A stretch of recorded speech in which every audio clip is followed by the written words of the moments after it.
एक आदमी सुबह आता है और कहता है कि आप जैसा आदमी जमीन पर कभी पैदा ही नहीं हुआ। एकदम छाया बड़ी हो जाती है भीतर। आखिर खुशामद का सारा रहस्य इसी पर है। और बड़े मजे की बात यह है कि कभी कोई नहीं पहचान पाता कि यह खुशामद है। कभी कोई नहीं पहचान पाता कि यह खुशामद है। यह आदमी खुशामद कर रहा है। कोई नहीं पहचान पाता, नहीं पहचान पाएगा, क्योंकि खुशामद बड़ी सुखद है, छाया को बड़ी करती है। जिसको हम मेहनत से भी बड़ा नहीं कर पाते, खुशामद उसे एकदम फुला देती है। कहते हैं कि नसरुद्दीन को हिंदुस्तान भेजा गया था, उसके सुल्तान ने भेजा था। बड़ी मुश्किल में पड़ गया नसरुद्दीन। हिंदुस्तान आया, सम्राट की तरफ से आया था, सम्राट के दरबार में आया था। हिंदुस्तान के सम्राट के पास जाकर उसने कहा कि धन्य हैं आप, हे पूर्णमासी के चांद। जो राजदूत था, जिस मुल्क से नसरुद्दीन आया था, उसने फौरन अपने सम्राट को खबर की कि यह आदमी आपने कैसा भेजा है। इसने यहां के सम्राट को पूर्णमासी का चांद कहा है। आपकी बेइज्जती हो गई। जब नसरुद्दीन पहुंचा तो सम्राट बहुत नाराज था। उसने कहा कि मैंने सुना है तुमने कहा कि पूर्णमासी का चांद। मुझे छोड़कर और भी कोई पूर्णमासी का चांद है? नसरुद्दीन ने कहा, आप दूज के चांद हैं, लेकिन पूर्णमासी के बाद अमावस ही आती है। आपका अभी बहुत विकास संभव है, आप समझे नहीं। नसरुद्दीन ने कहा कि मैंने क्यों पूर्णमासी का चांद कहा। अब मौत करीब है उस आदमी की, मरेगा। आप दूज के चांद हैं। वो यहां से भी सम्मान लेकर गया, पुरस्कार लेकर गया। उसने वहां भी सम्मान और पुरस्कार लिया। यहां उसने पूर्णिमा का चांद कहकर अहंकार को फुसला दिया, वहां उसने दूज का चांद कहकर अहंकार को फुसला दिया। और आदमी ऐसा कमजोर है कि दूज के चांद से भी फुसल जाता है और पूर्णमासी के चांद से भी फुसल जाता है।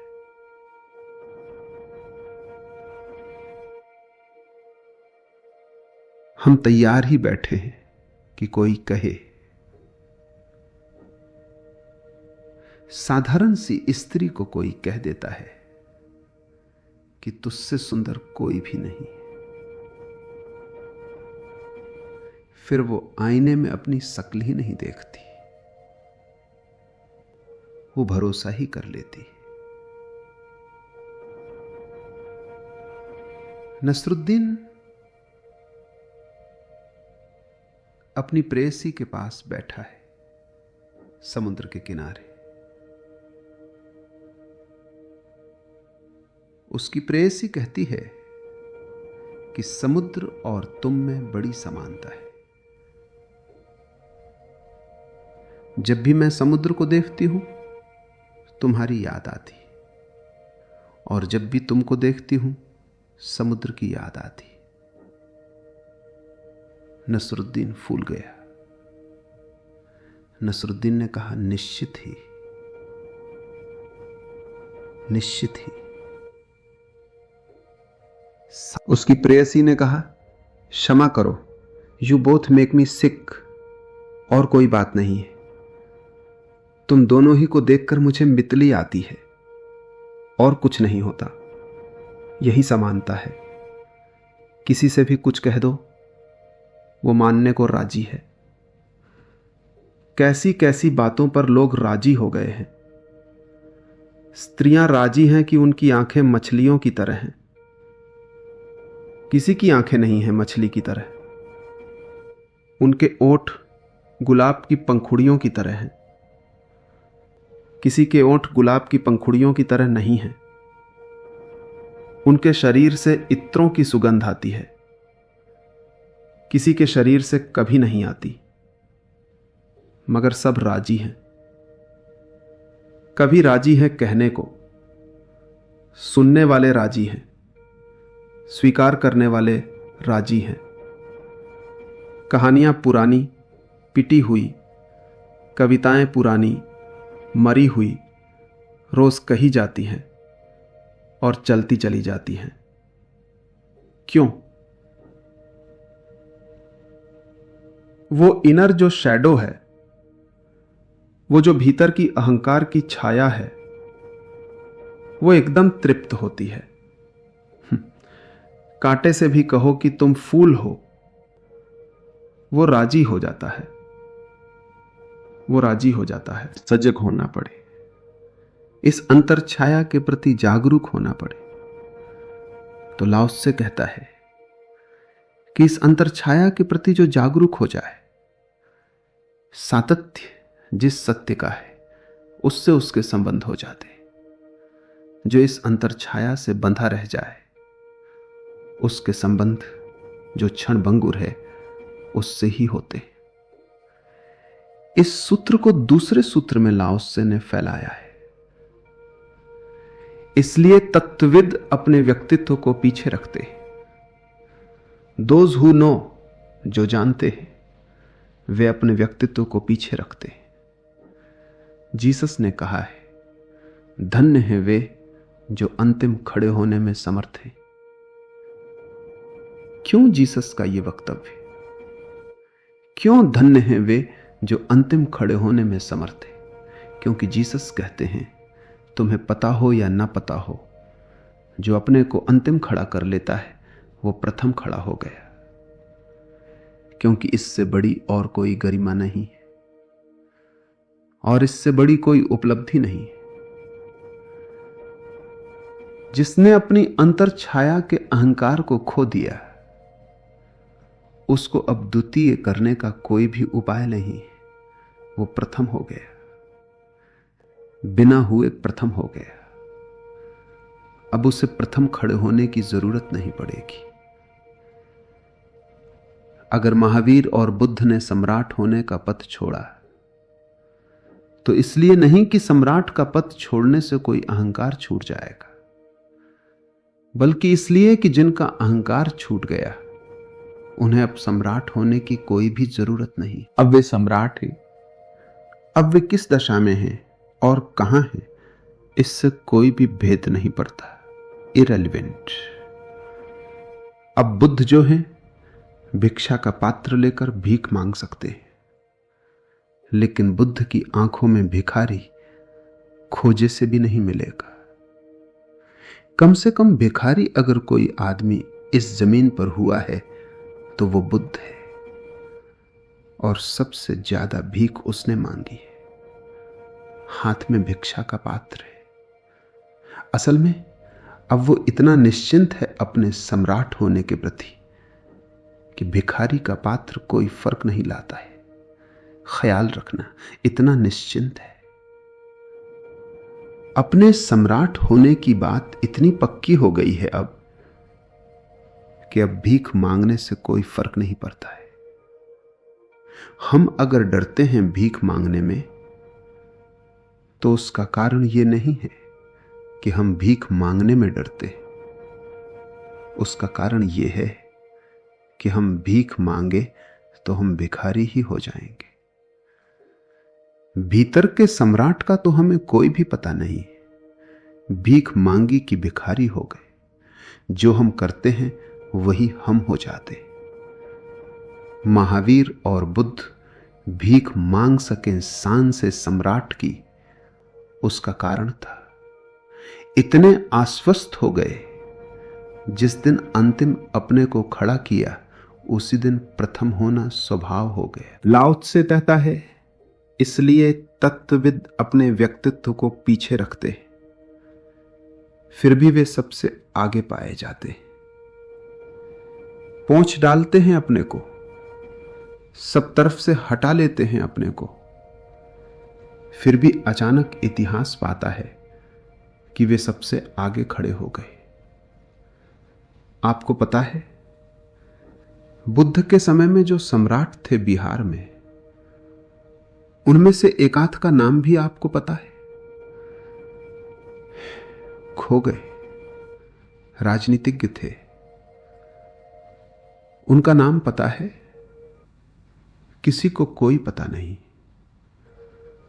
और एक भिखारी सामने आकर खड़ा हो गया।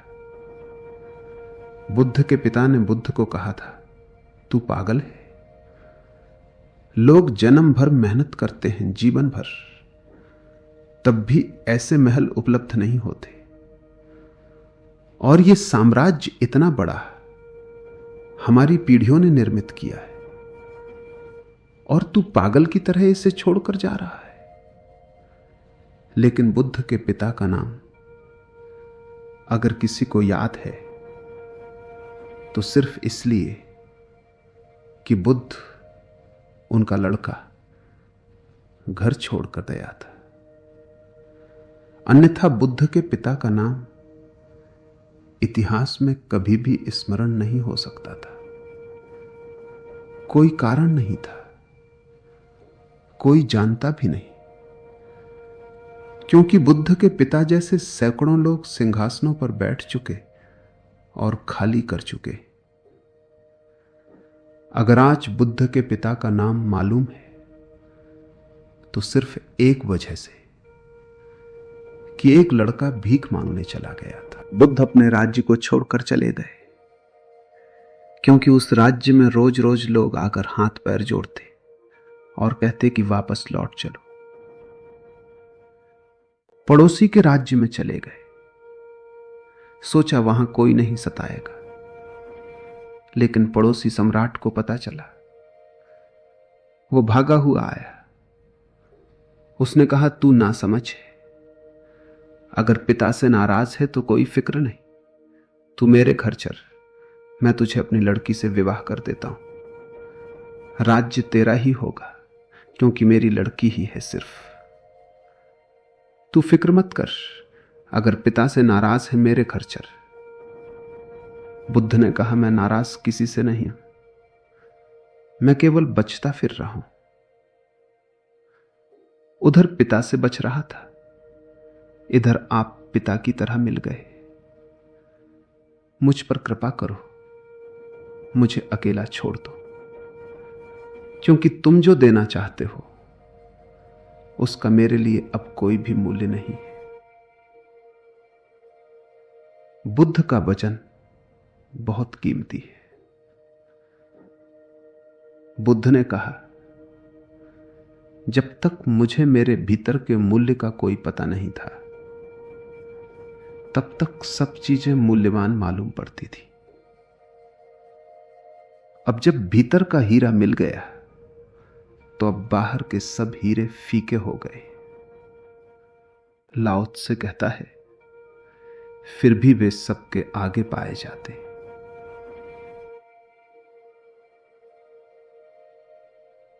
इतिहास की इतनी भीड़ भड़कम है, सब लोग आगे होने को उत्सुक और आतुर हैं। और अचानक राजनीतिज्ञ खो जाते। लाओ त्से को हुए कोई 2500 वर्ष हो गए। 2500 वर्ष में कितने लोग आए होंगे, लेकिन लाओ त्से के आगे कोई भी आदमी खड़ा नहीं हो सका।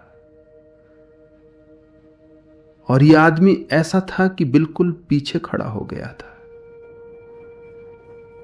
इसके पीछे खड़े होने का हिसाब लगाना मुश्किल है।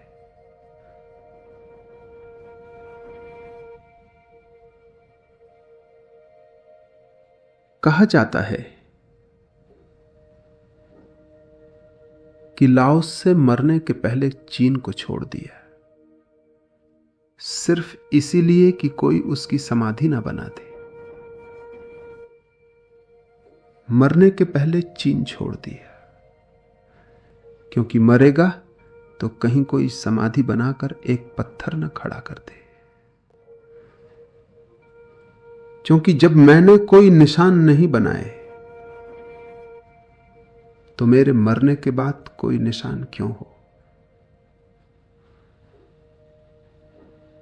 लेकिन जो इस तरह अपने को पोंछ कर हट गया, उसे हम पोंछ नहीं पाए। सदियों बीत जाएं, लाओत्से को हम पोंछ नहीं सकते।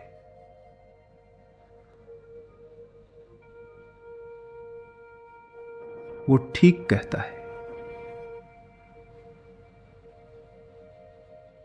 कि तत्वविद अपने को पीछे रखते,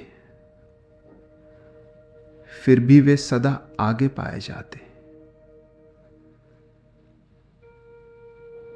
ये सदा आगे पाए जाने के लिए पीछे मत रख लेना। ऐसा नहीं होता कि कोई सोचे चलो ठीक है, तरकीब हाथ लगी, पीछे रख लो, आगे हो जाओ। नहीं, जो पीछे हो जाते हैं वे आगे पाए जाते हैं। लेकिन अगर किसी ने अपने को आगे होने के लिए, लोग कहते हैं अच्छी बात है, उनके मन को तृप्ति मिलती है। अहंकार कहता है यह तो बहुत बढ़िया बात है। बिना आगे हुए आगे होने की तरकीब हाथ लगती है, तो हम पीछे हुए जाते हैं। लेकिन आगे हो जाएंगे नहीं, पीछे हो जाता है अगर कोई आगे होने के लिए, तो पीछे होता ही नहीं।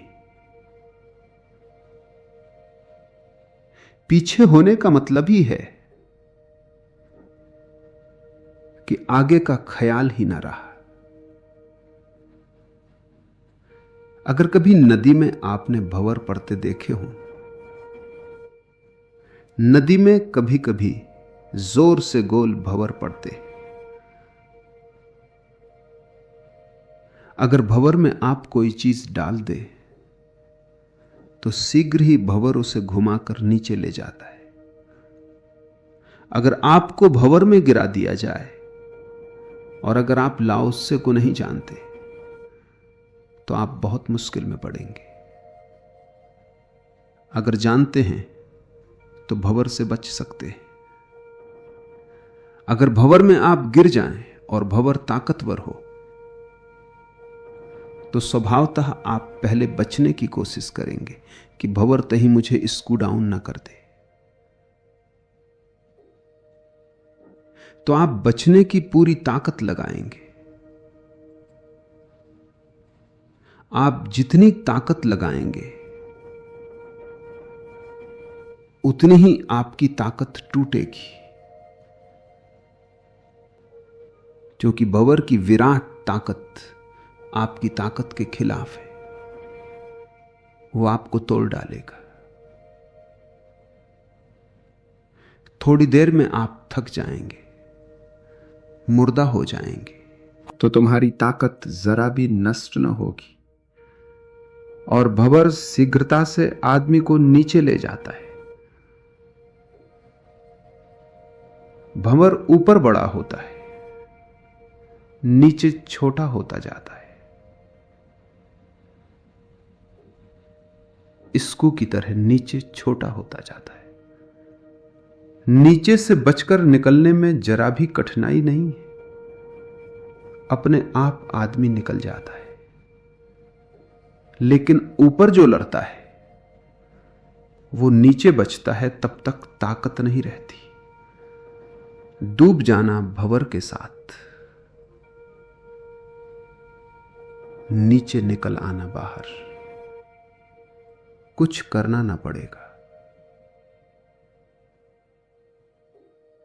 इसे ऐसा समझें, आपने देखे होंगे जिंदा आदमी पानी में डूबते और मुर्दा आदमियों को तैरते देखा होगा। कभी सोचा कि बात क्या है? मुर्दे तैर जाते जिंदा डूब जाते। बड़ी पैराडॉक्सिकल बात है। आखिर मुर्दे को कौन सी तरकीब पता है जिससे वो पानी पर तैर जाता है, और जिंदा को कौन सी तरकीब पता है कि डूब जाते हैं और मर जाते हैं। जिंदा को एक ही तरकीब पता है कि बचने की बड़ी कोशिश करते हैं। वे बचने की कोशिश में ही थकते,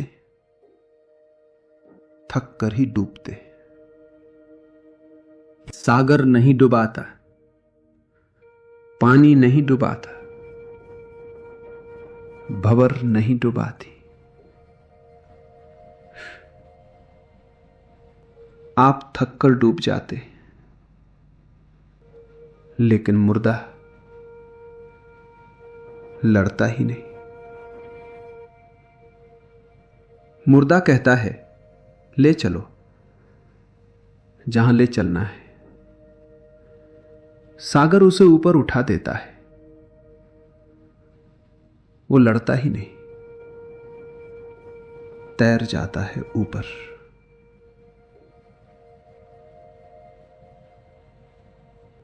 जो लोग भी तैरना जानते हैं वे असल में एक अर्थ में मुर्दे की कला सीख लेते हैं, और जो होशियार तैराक हैं वे अपने को मुर्दे की तरह पानी पर छोड़ देते हैं, हाथ पैर भी नहीं हिलाते, और पानी उन्हें डुबाता नहीं। कोई उनके बीच समझौता नहीं है। पानी और उनके बीच कोई कंप्रोमाइज नहीं है, किसी तरह का कोई षड्यंत्र नहीं है। बस एक तरकीब जानने की जरूरत है कि वो मुर्दे की तरह पड़ जाए। मुर्दे की तरह पड़ने का क्या मतलब है? मरने का भय छोड़ दे, या मान ले कि मर गए, तो पानी पर तैर जाता है।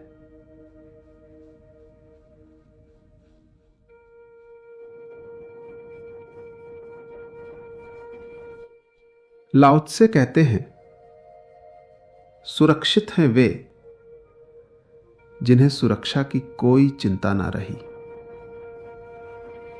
अभय हो गए वे जिन्होंने भय को अंगीकार कर लिया, भय से जो बचते नहीं। आगे आ गए वे जो पीछे खड़े होने को राजी हो गए।